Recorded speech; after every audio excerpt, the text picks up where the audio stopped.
ব্যবসা বাণিজ্যের বিশ্লেষণ নিয়ে ডিবিসি নিউজের নিয়মিত আয়োজন ইসলামী ব্যাংক টালি খাতায় স্বাগত জানাচ্ছে আমি হিমাদ্রি রাহা। রাজনৈতিক পট পরিবর্তনের পর দেশের ইতিহাসে সবচেয়ে বড় শ্রমিক আন্দোলনের মুখোমুখি হয় দেশের তৈরি পোশাক শিল্প। শ্রমিক আন্দোলনে সে রেশ কাটেনি এখনো। নানা অজুহাতে এখনো চেষ্টা চলে কারখানা অস্থিতিশীল করার। এমন অস্থিরতার মধ্যেই নতুন সংখ্যা তৈরি করেছে ঈদে শ্রমিকদের বেতন ভাতা। বিজিএমই বলছে প্রায় 200 কারখানায় শ্রমিকদের বেতন বোনাস না হওয়ার শঙ্কা আছে, যার বেশিরভাগই ছোট এবং মাঝারি আকারের কারখানা। শিল্প মালিকদের শঙ্কা, বেতন বোনাস নিয়ে আবারও শ্রমিক অসন্তোষ হলে তৈরি পোশাক শিল্পের জন্য সে ধাক্কা সামলানো কঠিন হবে। এসব নিয়ে আমাদের আজকের আলোচনার বিষয়, ঈদে পোশাক খাতে শ্রমিক অসন্তোষ এড়ানো যাবে। আলোচনা করতে আমাদের সাথে ভার্চুয়ালি যুক্ত আছেন সেন্টার ফর পলিসি ডায়ালগ সিপিডির গবেষণা পরিচালক ডক্টর খন্দকার গোলাম মোয়াজ্জেম এবং বিজিএমই এর সাবেক senior vice president Faisal Samad.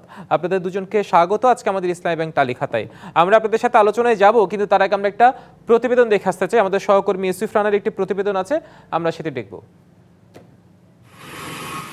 July বিপ্লবের পর দেশের ইতিহাসে সবচেয়ে বড় শ্রমিক আন্দোলনের মুখোমুখি হয় দেশের তৈরি পোশাক শিল্প। শ্রমিক আন্দোলনের সে রেশ এখনো কাটেনি। নানা অজুহাতে এখনো চেষ্টা চলে কারখানা অস্থিতিশীল করার। আমি তো কমপ্লেক্স মিনি বেতন ফ্যাক্টরি চালাচ্ছি, আমি তো ব্যাংকের মধ্যে বেতন দিচ্ছি, এরপর আমার গ্লাসগুলি কেন ভাঙলো? যে ওই ছেলেগুলি কাজ করতে দিবে না। গতকালকে একদিন ফ্যাক্টরি বন্ধ ছিল, আমার তো 30 লক্ষ টাকা লস হয়ে গেল। এটা কে দিবে? এমন অস্থিরতার মধ্যেই নতুন সংখ্যা তৈরি করেছে ঈদে শ্রমিকদের বেতন ভাতা। শিল্প উদ্যোক্তারা বলছেন, চলতি মাসের বেতন ও ঈদ বোনাস না পেলে আবারও রাস্তায় নামতে পারে শ্রমিকরা। বিজিএমইএ বলছে, প্রায় 200 কারখানায় শ্রমিকদের বেতন বোনাস না হওয়ার শঙ্কা আছে, যার বেশিরভাগ ছোট এবং মাঝারি আকারের কারখানা। প্রায় 200 ফ্যাক্টরি হচ্ছে মাঝারি ধরনের রিস্ক এবং সবচেয়ে খারাপ, যারা বেতন দিতে পারবে না বা বোনাস দিতে পারবে না, এরকমভাবে আমরা আইডেন্টিফাই করেছি প্রায় 34টা ফ্যাক্টরি। এর অবস্থা খুবই খারাপ। বেশিরভাগই একটু ছোট সাইজের ফ্যাক্টরি। বড় ফ্যাক্টরির মধ্যে কিছু ফ্যাক্টরি আছে যেটা পুরান, অনেক আগের থেকে সমস্যা। শঙ্কা আমলে নিয়ে এর মধ্যে তা সামলানোর উদ্যোগ নেওয়ার কথা জানিয়েছে বিজিএমইএ। তবে উদ্যোক্তারা বলছেন, শ্রমিক অসন্তোষ এড়াতে সরকারের প্রত্যক্ষ সহায়তা জরুরি। একটা মালিক তার ফান্ড, তার মালটা এক্সপোর্ট হয়ে গেছে, ফান্ডটা ডিউ টাইমে আসে নাই, সেটা আমার ব্যাংক বিজিএমই বিবেচনায় আনতে পারে। যা স্বচ্ছ একটা পিকচার থাকতে হবে। এক অগ্রিম লোন, এক্সপোর্ট প্রসিডিউর এগেনস্টের লোন, এগুলো দিয়ে যদি আমরা পার করতে পারি, তাহলে আমরা উৎসবমুখর পরিবেশে আনন্দঘন পরিবেশে ঈদে ছুটিতে যেতে পারবো। কারণ আমাদের কোনোভাবে এই মুহূর্তে কাম্য না আরেকটি শ্রমিক অসন্তোষ নিয়ে আমাদের ভাবমূর্তি ক্ষুণ্ণ হোক, বাংলাদেশের ভাবমূর্তি ক্ষুণ্ণ হোক। শিল্প মালিকদের শঙ্কা, বেতন বোনাস নিয়ে আবারও শ্রমিক অসন্তোষ হলে তৈরি পোশাক শিল্পের জন্য সে ধাক্কা সামলানো কঠিন হবে। এটি একটি এখন ক্রুশিয়াল পয়েন্ট, আমরা এটা কোনোভাবেই এটি অ্যাফোর্ড করতে পারবো না। Yusuf Rana, DBC news, Dhaka. আমরা প্রতিবেদন দেখছিলাম, আমাদের সহকর্মী ইউসুফ রানার একটি তথ্যচিত্র সেখানে ফুটে এসেছিল। আসলে কি হতে পারে এই বিষয়ে আমরা একটু আলোচনায় ফিরতে চাই। শুরুতে ফয়সাল সামাদ, আপনাকে দিয়ে শুরু করতে চাই। আমরা প্রতিবেদনে দেখছিলাম আমাদের সহকর্মী যে প্রতিবেদনটি তৈরি করেছে, আসলে প্রায় 200 মতো কারখানা, যেগুলো বেশিরভাগই ছোট এবং মাঝারি, প্রায় লাখো শ্রমিক বেতন বোনাসের একটা সংখ্যায় আছে। এবং সবচেয়ে বড় কথা, এই যে বেতন না পাওয়ার সংখ্যাটা দেখা দিয়েছে, এবং ঈদের আগে যদি আসলে শ্রমিকদের পকেটে টাকা না থাকে, আসলে যে অসন্তোষের সংখ্যা, সেটা তো আসলে উড়িয়ে দেওয়া যায় না এটা, এবং অবধারিত একটা বিষয়। পদক্ষেপ কি আসলে এই মুহূর্তে? আসলে দেখেন, প্রথমত আমাদের যে ফ্যাক্টরিগুলো আমরা, আপনি শুনেছেন যে বিজিএমই থেকে একটা লিস্ট এসছে।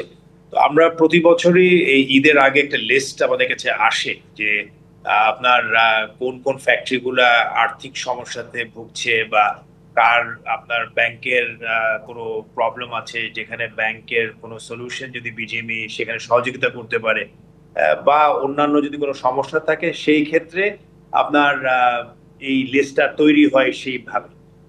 এটা হলো প্রথম পর্যায়ে। দ্বিতীয় হচ্ছে যে আপনার মেজরিটি ইন্ডাস্ট্রি, আপনার ধরলেন এখানে 1500 ফ্যাক্টরির উপরে আছে, যেগুলো ওয়ার্কিং ফ্যাক্টরি, সেখানে আপনার কিন্তু মোস্ট ফ্যাক্টরি স্যালারি দিচ্ছে, না হলে তো আরো অসন্তোষ হতো ইন্ডাস্ট্রিতে। তো তার একটা ভালো দিক যে আমরা যে নাম্বার নিয়ে বলছি 200 ফ্যাক্টরি, তার মানে কিছু লিমিটেড ফ্যাক্টরিজ এর ভিতরেই এই সমস্যাগুলো আছে। তো এখন আমাদের এই অবস্থান থেকে আপনার যেরকম এখন আমরা মার্চ মাসে এসেছি, তার মানে আমাদের ফেব্রুয়ারি স্যালারিটা আমরা দিয়ে ফেলার কথা অ্যাজ পার দ্য স্ট্যান্ডার্ড বা লেবার ল হিসাবে দিয়ে দেওয়ার কথা। তো এখন আমরা সবাই সামনে বোনাস দিতে হবে, এটা নিয়ে এখন যে যার ওয়েতে ব্যবস্থা নিচ্ছে, প্রিপারেশন নিচ্ছে সব ফ্যাক্টরির উদ্যোক্তারা, এবং যেখানে যেখানে সমস্যা আছে সেটা আমরা আমাদের সাইড থেকেই সেই সমস্যাগুলো আমাদের ব্যাংকের সাথে আলাপ করছি, এবং যাদের বিজিবির সাপোর্ট দরকার বা কোনো ধরনের রেকমেন্ডেশন দরকার তারা বিজেপিকে অ্যাপ্রোচ করছে বা করে। এই হলো প্রক্রিয়াটা। আমি আপনাকে যে প্রক্রিয়াটা বললাম কিভাবে হয়ে থাকে। এখন আপনি যদি গত 3 বছরের রেকর্ড দেখেন তাহলে দেখবেন যে মোস্ট ঈদ গুলাতে কিন্তু ফ্যাক্টরিগুলা তাদের বেতন ভাতা দেওয়ার অলমোস্ট 90% প্লাস ফ্যাক্টরিগুলা কিন্তু বেতন ভাতা দিয়েছে। হ্যাঁ, এবং সেটা যেভাবে দিয়েছে দেওয়া হয়েছে। তো সেটা যদি প্রেসিডেন্স ধরে, এখন অবশ্যই এর ভিতরে গত 1 বছরে আপনার এই আমাদের আবার একটা ওয়েজ ইনক্রিজ হলো এই গত ডিসেম্বরের 24-এ গিয়ে, আবার আরো কিছু খরচপাতি বেড়েছে। তো ফ্যাক্টরিরা প্রেসারে আছে এখন।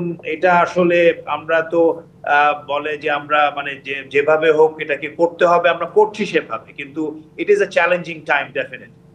নিশ্চয়ই, অর্থাৎ আপনাদের শতভাগ চেষ্টা আছে, যদিও শতভাগ হয়তো বেতন বোনাস দেওয়া যায়নি বিগত বছরগুলো ইতিহাস কাটলে, কিন্তু তাই দেখা যায় এদের আগে হয়তো শতভাগ হয় না, কিন্তু 90% আপনারা চেষ্টা করছেন। 10% হয়তো সেটা এক্সাম্পল হতে পারে না, কিন্তু ব্যতিক্রম হতে পারে, কিন্তু তারপরে যদি শতভাগ হয় সেটা সবার ক্ষেত্রে আসলে বাঞ্ছনীয় বিষয়টা। আপনি থাকুন আমাদের সাথে।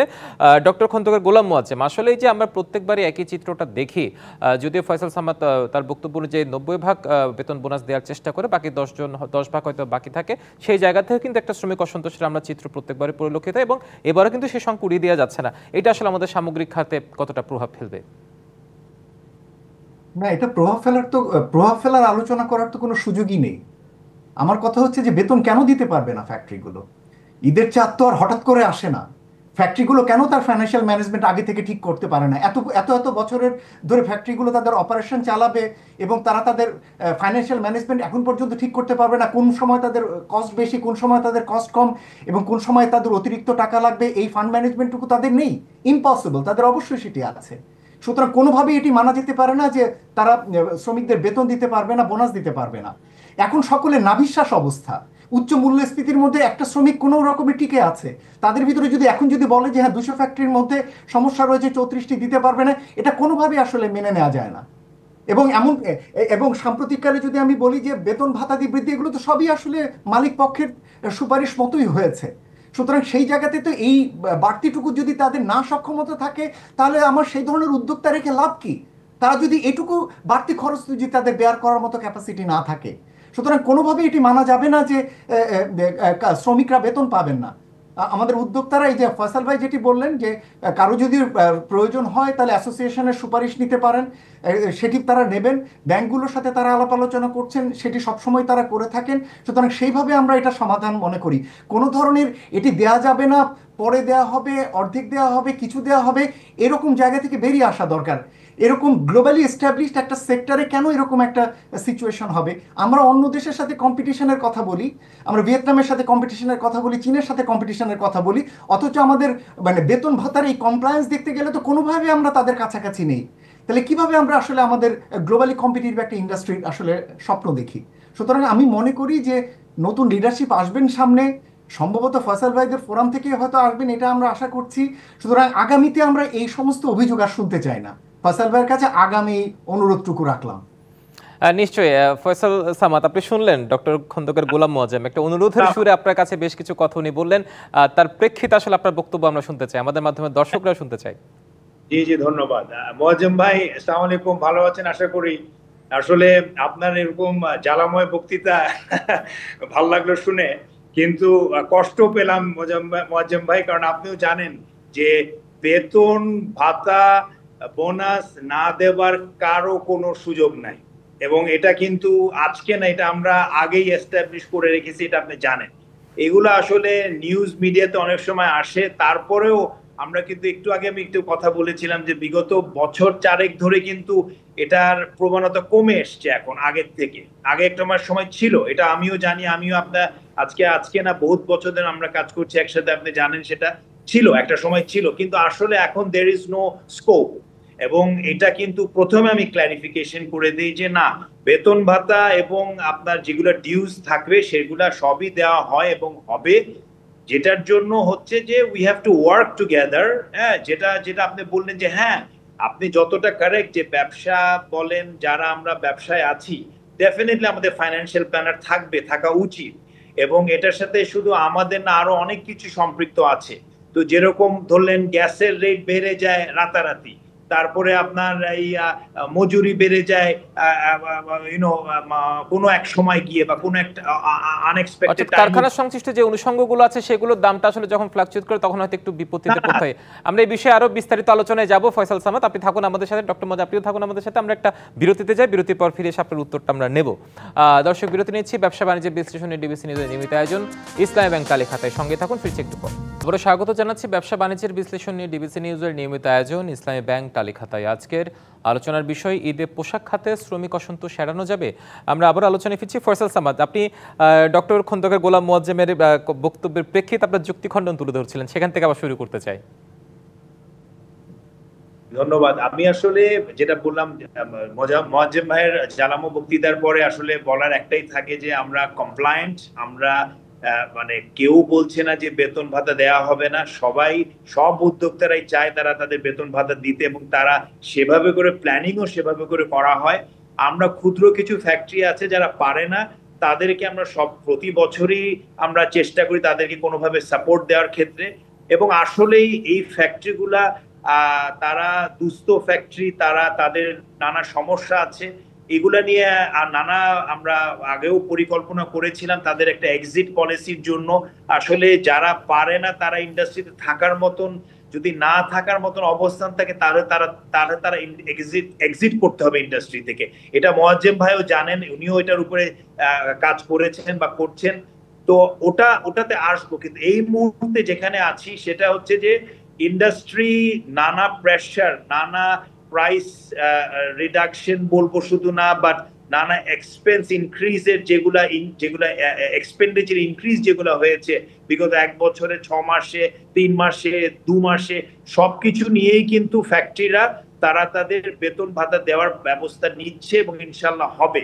এতদূর আমার জানা মতে এতদূর।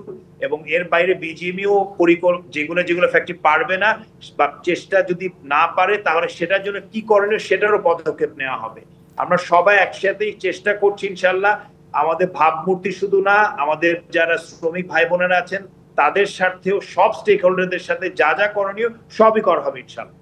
নিঃসন্দেহে দেশের রপ্তানির যে সিংহভাগ যেখান থেকে আসে, সে খাত যদি আসলে সংকটে থাকে, আসলে নিজেদেরও তো একটা আর্থিক জায়গা থেকে কষ্টের জায়গা তৈরি হয়। আমরাও চাই যে সেই জায়গাটা আসলে সুসংহত থাকুক, সংকটের পরিবর্তে নতুন সম্ভাবনা জায়গা তৈরি করুক। ডক্টর খন্দকার গোলাম মোয়াজ্জেম, ফয়সাল সামাদ এক্সিট পলিসির কথা বলছে। আমরা আসলে যেখানে নতুন উদ্যোক্তা তৈরির কথা বলছি, অর্থনীতিকে সুসংহত করার জন্য চাকরি পিছনে না ছুটে উদ্যোক্তা তৈরির কথা বলছি, সে জায়গায় আসলে এক্সিট পলিসি না করে তাদেরকে কিভাবে সেটাকে আসলে অর্থনীতিতে মানে ফ্লোতে রাখা যায়, আপনার পর্যবেক্ষণ বা বিশ্লেষণ কি হতে পারে এই জায়গায়? হ্যাঁ, প্রথমত হলো যে বিভিন্নভাবেই তৈরি পোশাক খাতে বিভিন্ন অ্যারেঞ্জমেন্ট রয়েছে। এর ভিতরে কিন্তু কোনো ক্ষেত্রে আমরা খবর পাই, যেমন এটাকে করা হয়, যেটাকে বলা হয় মার্জার, যেটা বলি মার্জ করা হয়, অ্যাকুইজিশনের ঘটনা ঘটে। বিভিন্ন সময় বিভিন্ন উদ্যোক্তারা যখন পারেন না তখন এটা অন্য উদ্যোক্তারা সেটা কিনে নেন। এক্সিট পলিসির বিষয়টা তখনই আসছে যখন এই ধরনের কোম্পানিগুলো বিপুল পরিমাণ তার ব্যাংকে তার ঋণ থাকছে এবং সেই ঋণের সুদ প্রবন্ধনের ক্ষেত্রে তাদের এক ধরনের অক্ষমতা দাঁড়িয়ে যায়, এবং তাদের কারেন্ট যে সমস্ত অপারেশন রয়েছে সেই অপারেশন দিয়ে ওই ঋণ শোধ করবার মতো তাদের সক্ষমতা থাকে না। তখন ব্যাংকগুলো উত্তরোত্তর ব্যাংকের ঋণ বাড়তে থাকে, সুদের চাপ বাড়তে থাকে, এবং এগুলো আস্তে আস্তে এক ধরনের দেউলিয়াত্বের দিকে যায়। এরকম প্রচুর কারখানা রয়ে গিয়েছে যারা আসলে নন অপারেটিভ, কিন্তু সেগুলো কিন্তু প্রচুর পরিমাণে তাদের কাছে ব্যাংকের দেনা রয়েছে। আমার মনে হয় যে এক্সিটের বিষয়টা আসলে ওইখানে রয়েছে। কিন্তু যেগুলো অপারেশনে থাকে সেগুলোর ক্ষেত্রে অনেক ক্ষেত্রেই আমরা দেখেছি যে যদি না পারেন তারা বড়রা ছোটদেরকে কিনে নিচ্ছেন, অথবা তিনি তার আকার ছোট করে নিচ্ছেন এবং বিভিন্নভাবে সেটি তারা অপারেশনে যাওয়ার চেষ্টা করছেন। আমার প্রশ্নটি হলো যে উদ্যোক্তাদের জন্য সবচেয়ে দুর্ভাগ্যের বিষয়টি হলো যে তাদের অপারেশনাল কস্ট, বাংলাদেশে বিজনেস চালানোর জন্য যে অপারেশনাল কস্ট সেটা অন্য দেশগুলোর থেকে অনেক হাই। এরকম একটা হাই অপারেটিভ কস্টে ব্যবসা চালানো তাদের জন্য কষ্টকর। যেমন ব্যাংকের সুদের হার, যেখানে চীনে বা ভিয়েতনামে আপনি 3 থেকে 5% সুদে পাবেন, সেখানে আমাদের এখানে দেখা যাবে 2 অঙ্কের নিচে। শুধুমাত্র বড় উদ্যোক্তারা হয়তো ঋণ পান, কিন্তু ছোট উদ্যোক্তারা নিতে গেলে সেটা 2 অঙ্কের ঘরে চলে যায়। এত হাই ইন্টারেস্ট রেটে ঋণ নিয়ে কিন্তু তাদের জন্য ব্যবসা চালানো অনেক টাফ হয়ে যায়। জি, ঠিক একইভাবে আমার যদি বিদ্যুতের বিল চিন্তা করেন বা গ্যাসের বিল চিন্তা করেন, এগুলো যেভাবে মূল্য বৃদ্ধি পাচ্ছে অযৌক্তিকভাবে, এই জিনিসগুলো কিন্তু ব্যবসার ব্যয় বৃদ্ধির কারণ। এবং সর্বশেষে যেটি বলতে চাই যে ব্যবসায়ীদের একটা বড় রকমের ব্যয় রয়েছে, যেটা আমার ধারণা অন্য দেশগুলোতে এইভাবে নেই, সেটা হলো ঘুষ এবং দুর্নীতির জন্য। তারা এগুলো বলেন না ঠিকই, কিন্তু তাদের ব্যালেন্স শিটে কিন্তু এইগুলো, এই অলিখিত এই ব্যয়গুলো একটা বিপুল পরিমাণ ব্যয়। এই তারা যখন তারা লাইসেন্স রিনিউ করছেন, অথবা তারা যখন বিদেশ থেকে পণ্য আমদানি করছেন সেখানে, অথবা তাদের যেটা বলে বন্ডেড ওয়্যার হাউসের রেজিস্ট্রেশন করতে যাচ্ছেন, এই সমস্ত জায়গাগুলোতে বিপুল পরিমাণ ব্যয়। আবার এই যে এলাকা ভিত্তিক রাজনৈতিক দলগুলোকে তাদের নিয়মিত টাকা দিতে হচ্ছে, ঝুট সংক্রান্ত এক ধরনের ঝামেলার ভিতরে তাদেরকে থাকতে হয়।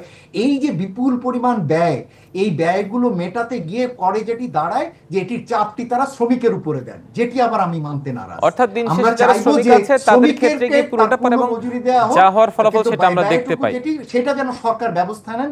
ওই ধরনের ব্যয়গুলো কিভাবে সরকার কমিয়ে আনার জন্য উদ্যোক্তাদের সহায়তা। নিশ্চয়ই, অত্যন্ত দারুণ একটি পর্যবেক্ষণ আপনি তুলে ধরেছেন। আপনাদের দুজনকে অসংখ্য ধন্যবাদ আজকে আমাদের ইসলামী ব্যাংক তালিকাতে এসে আপনাদের পর্যবেক্ষণগুলো তুলে ধরার জন্য। দর্শক, শেষ করছি আজকের মতো ইসলামী ব্যাংক তালিকাতে। দেখা হবে আগামী পর্ব অন্য কোনো বিষয় নিয়ে। সে পর্যন্ত ভালো থাকুন, সুস্থ থাকুন, ডিবিসি নিউজের সঙ্গে।